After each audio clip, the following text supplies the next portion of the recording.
Majorité des Bibles étaient produites par des églises. Et le grand shift qui s'est passé, c'est qu'aujourd'hui, la majorité des églises sont produites par les maisons de Par publication. les maisons de production. Ils sont détachés de la vie de l'église et ils sont plus rapprochés du monde du business. Ça, c'est une autre raison pour laquelle beaucoup de Bibles sont mal traduites, mais ce n'est pas la seule raison. La raison principale qui aborde dans cette vidéo, c'est parce que dans le texte grec initial lui-même, il y avait déjà une corruption.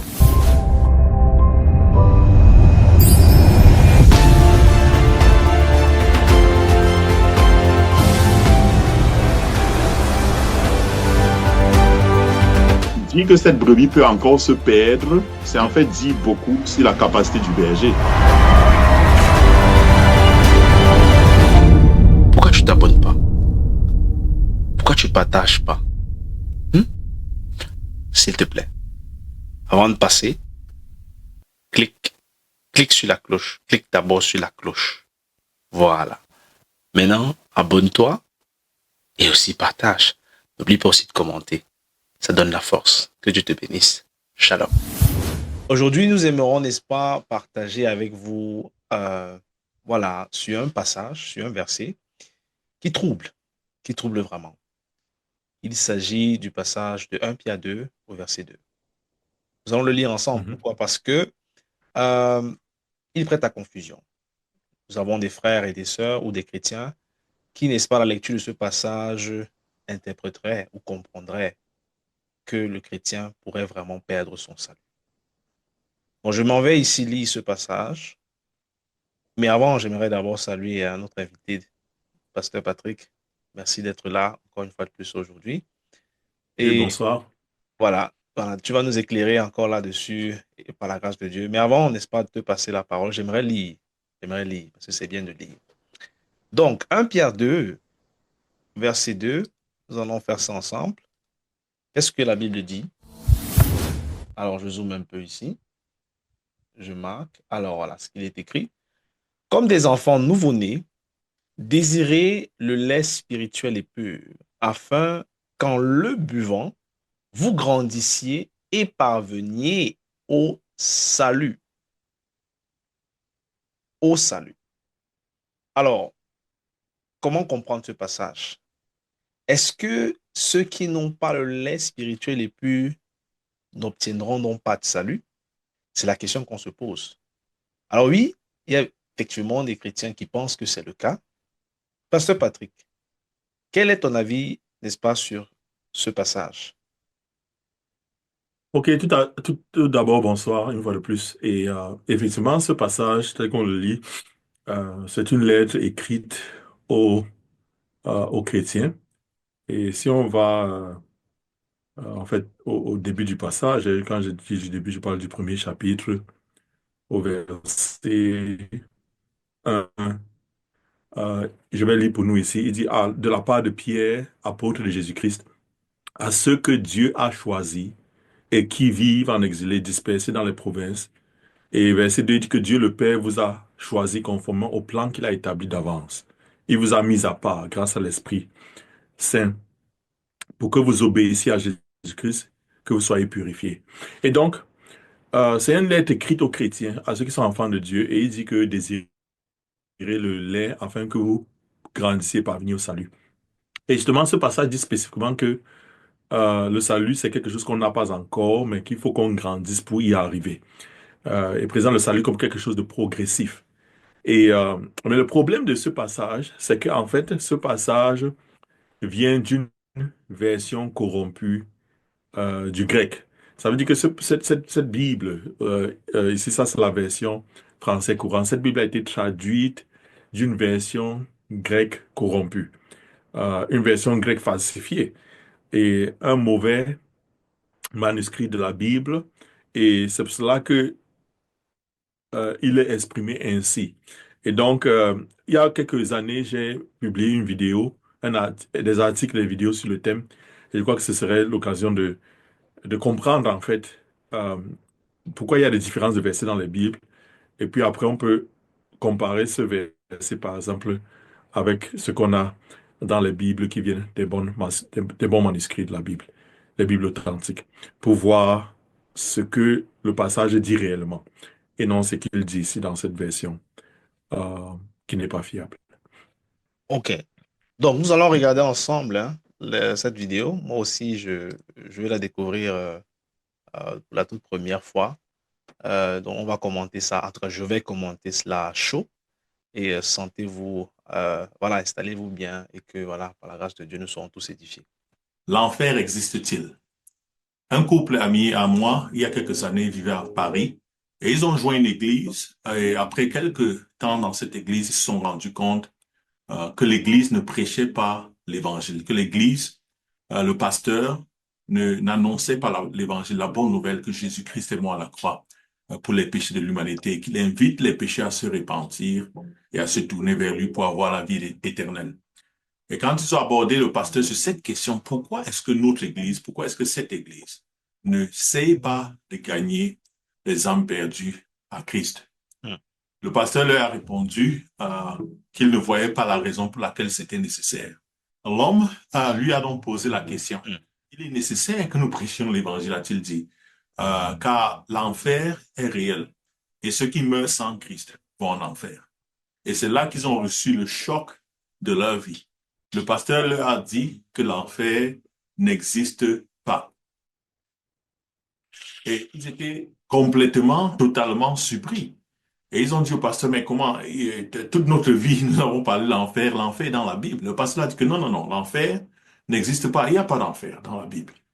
Alors ils étaient totalement époustouflés et surpris. Ils sont rentrés à la maison.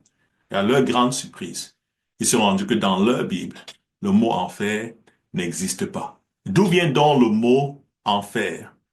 Si notre cher pasteur ne pouvait pas trouver enfer dans sa Bible, et mes chers amis ne pouvaient pas trouver l'enfer dans leur Bible. D'où vient ce mot? Le thème de notre leçon aujourd'hui, ce sont les Bibles falsifiées. Rubin Sayen, il est très connu pour avoir écrit de nombreux cantiques et particulièrement d'avoir compilé sur les ailes de la foi. Il est né en 1855 et il est décédé en 1942. Rubin Sayen a écrit un cantique, c'est le numéro 120 sur les ailes de la foi.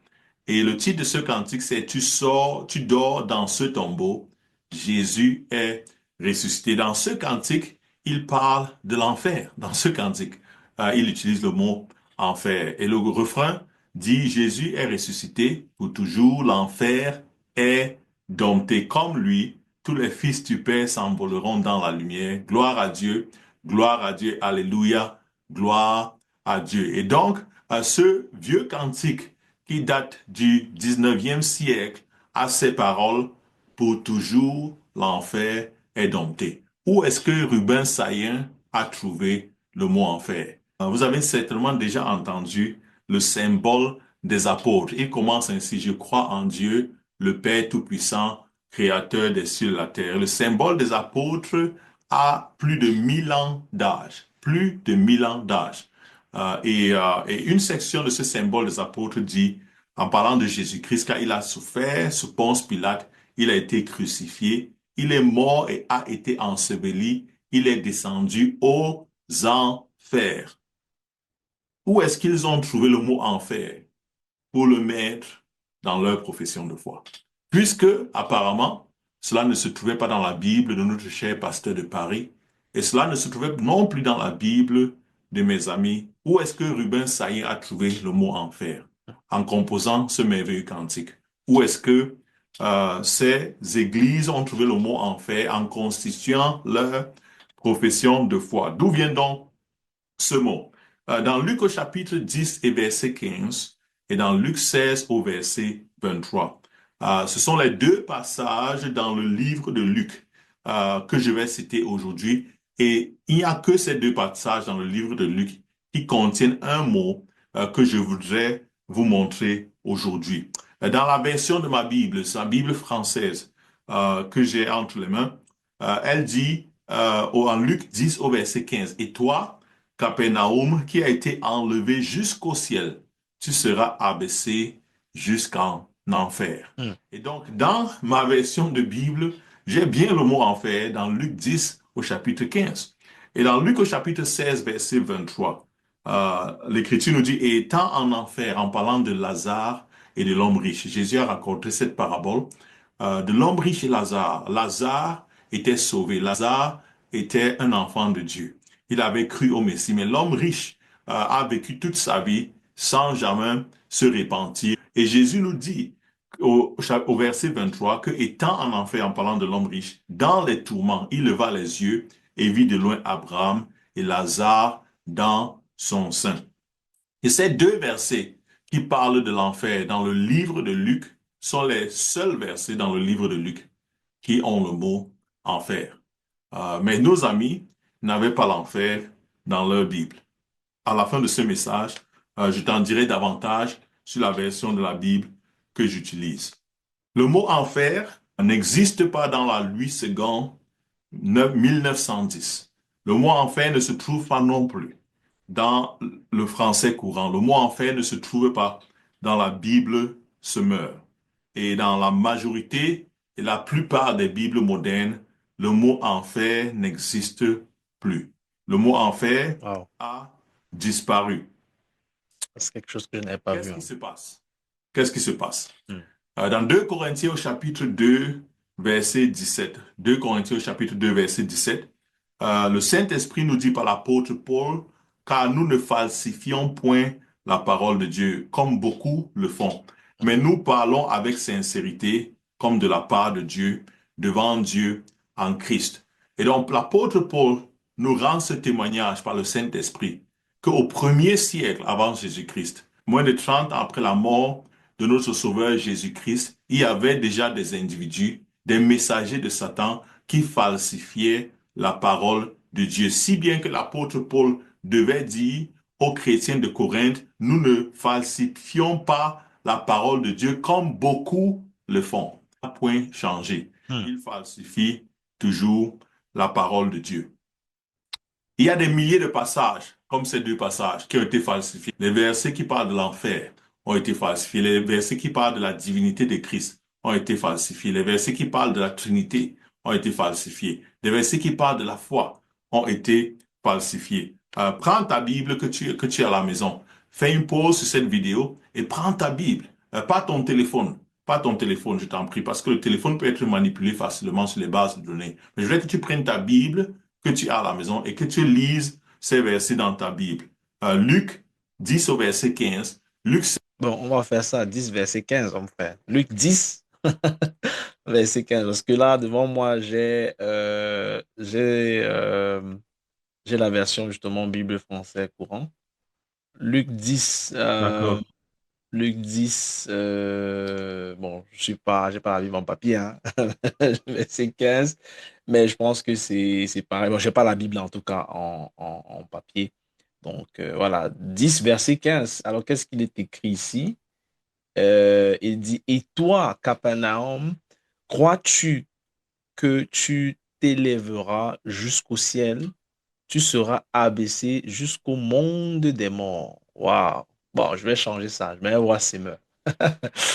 Semeur 2015.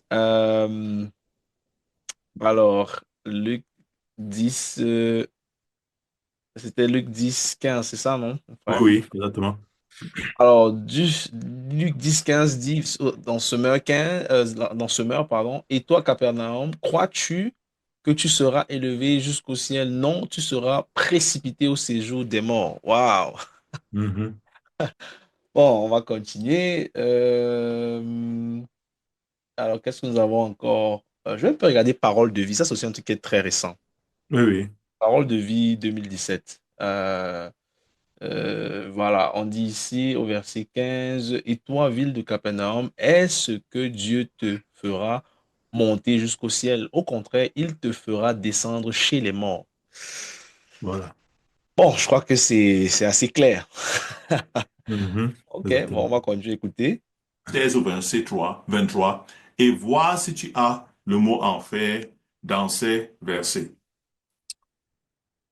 Un autre exemple, dans Matthieu 17, et je la lis dans ma Bible, au verset 20, la Bible nous dit, et Jésus leur répondit, c'est à cause de votre incrédulité. Et les disciples sont surpris. Ils se demandent comment est-ce que Jésus a pu chasser un esprit que nous n'avons pas pu chasser. Au verset 20, Jésus leur répondit, c'est à cause de votre incrédulité, car je vous dis en vérité que si vous aviez de la foi comme un grain de moutarde, vous Hmm. direz à cette montagne, transporte-toi d'ici là, et elle s'y transporterait, et rien ne vous serait impossible. Mais cette sorte de démon, verset 21, cette sorte de démon ne sort que par la prière et par le jeûne. Verset merveilleux, où Jésus nous révèle le secret de la puissance spirituelle. Cette sorte de démon ne sort que par la prière et le jeûne. Et donc, j'ai regardé dans la 8 secondes 1978, ce verset a été totalement enlevé. Ouais, Il n'existe pas. ouais. Dans le français courant, Ce que je vous l'ai dit ce tout à l'heure, verset même dans n'existe pas. Parole de vie Dans 2017, la le verset Bible n'est pas là. semeur, ce Mhm. verset n'existe pas. Se Ouais, trouvait-il dans ta Bible? Romains 16, ça c'est un autre exemple. Romains 16, Romains ma Bible me 16. dit au verset 23, Gaius, mon hôte est celui de toute l'Église au salut. Éraste, le trésorier de la ville, et Quartus, notre frère, vous salue. La grâce de notre Seigneur Jésus-Christ soit avec vous tous. Amen. La grâce de votre Seigneur Jésus-Christ, ça c'est le verset 24, soit avec vous tous. Ça Amen. n'existe Et pas. donc j'ai regardé dans la 8 secondes 1978, ce verset n'existe pas. Dans le français courant, Ouais. ce verset, tout Ouais. le C'est ça qui est verset C'est- n'existe pas, a Ouais, disparu. ouais, ouais. Et dans la Bible semeur, ce verset a totalement disparu. Il a été enlevé.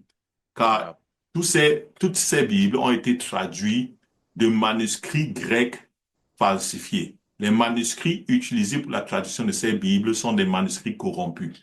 C'est pour cela que lorsque Rubens Saillant, comme pour cela que lorsque Rubens Saillant composait ce cantique, il avait une Bible qui avait encore ce verset. C'est pour cela que lorsque les chrétiens du 5e siècle ont conçu cette prière, cette profession de foi, ils avaient encore des Bibles qui contenaient ces versets, mais aujourd'hui, la majorité des versions françaises modernes sont basées sur des manuscrits qui ont été falsifiés, qui attaquent la divinité de Christ, qui attaquent la Trinité et qui attaquent la puissance spirituelle accessible par la prière et le jeûne. Et donc, des milliers de versets comme celui-ci ont été falsifiés. Tu te dis peut-être, je veux connaître davantage sur la corruption des manuscrits. Je veux connaître davantage cette différence qu'il y a entre les bons manuscrits et les manuscrits falsifiés. Je vais t'inviter à lire un article que j'ai écrit dans mon blog il y a quelques années sur ce sujet. Et je vais le Je, poster en dessous de cette vidéo. Donc, regarde en dessous de cette vidéo, il y a un je article pense qu'à ce niveau, on pourrait aller à la continuation sur la prochaine vidéo demandant et où j'explique, où je vais en fait en pratique pour des expliquer manuscrits l'origine de ce et la problème. plupart des Bibles modernes d'accord. sont produites. Donc, on a une deuxième vidéo à regarder par rapport à ça. Oui, oui. Donc, on va enchaîner Une rapidement. partie de la série sur les Bibles falsifiées.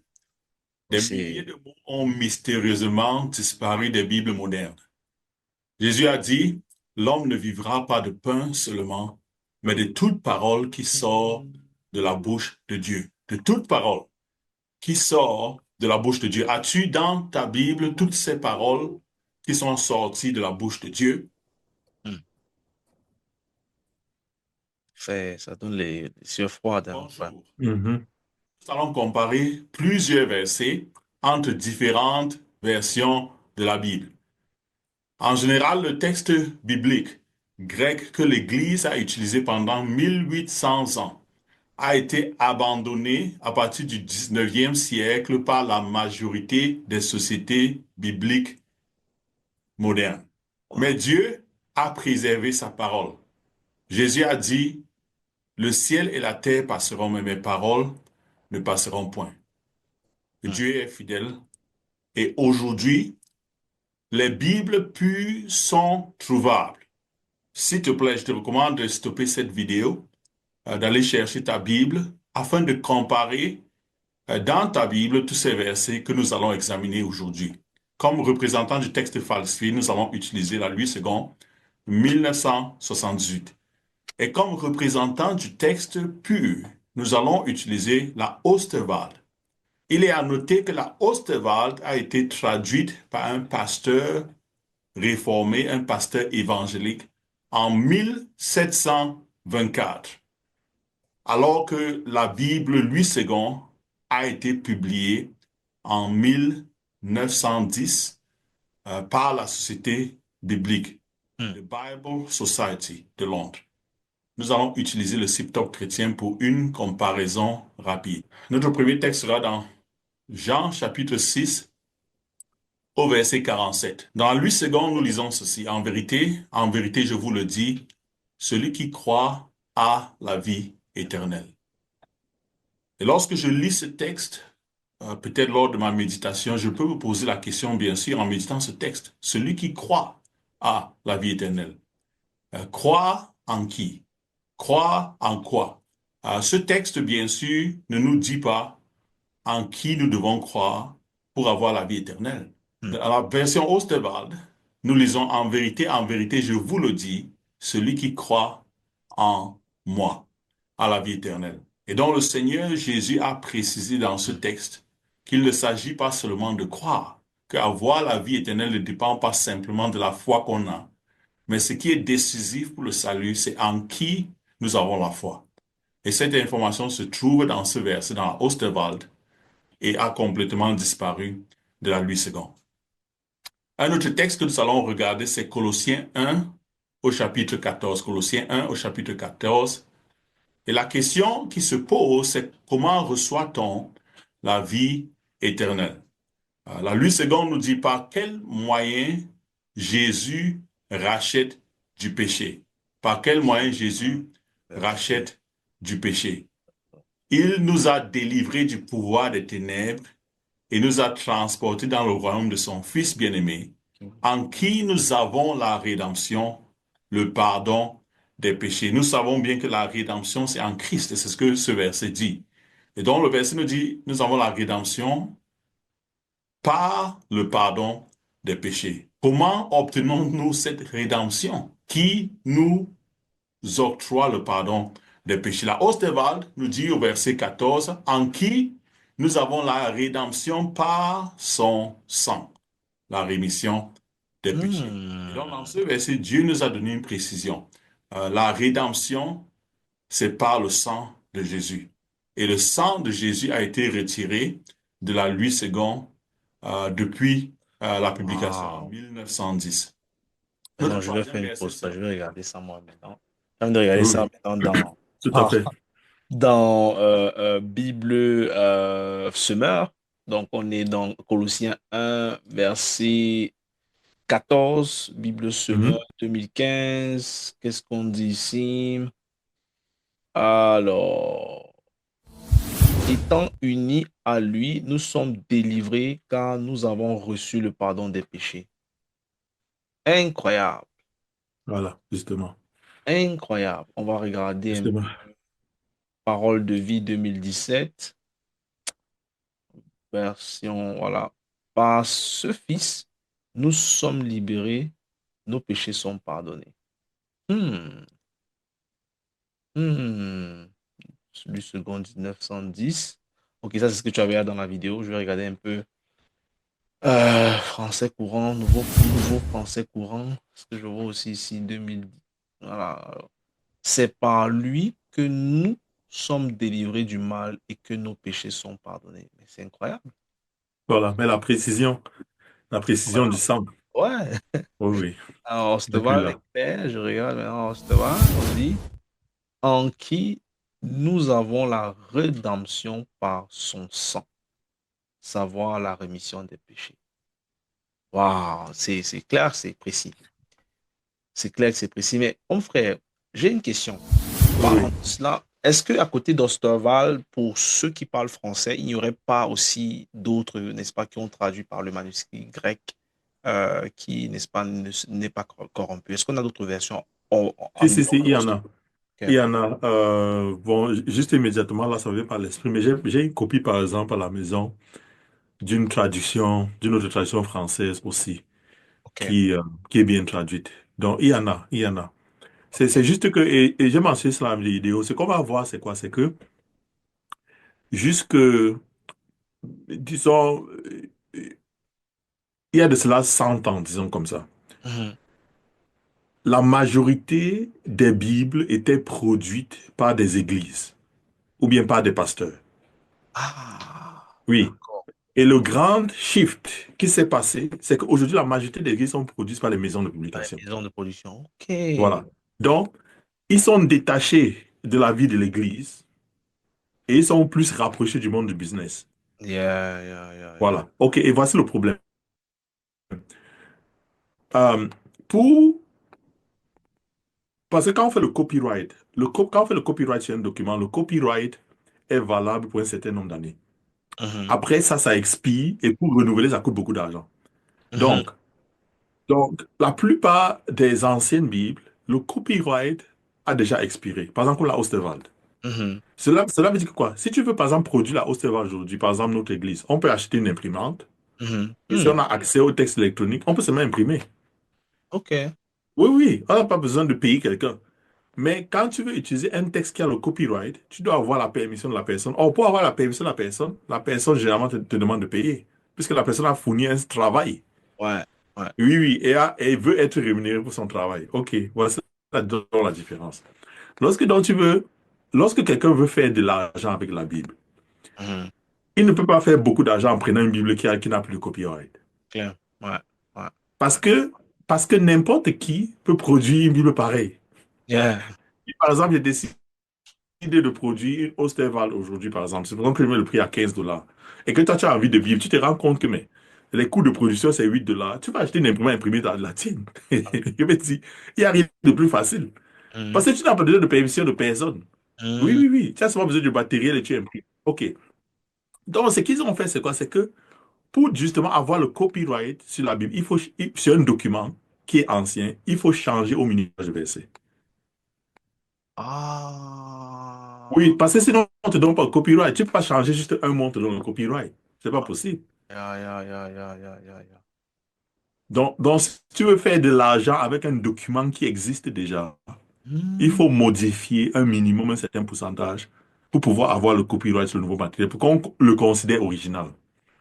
Il faut OK. qu'au minimum, une certaine quantité soit modifiée. Sinon, c'est seulement du plagiat. C'est de la copie. Ouais, ouais. Et donc, ça, c'est une autre raison. Ça, c'est une autre raison pour laquelle beaucoup de Bibles sont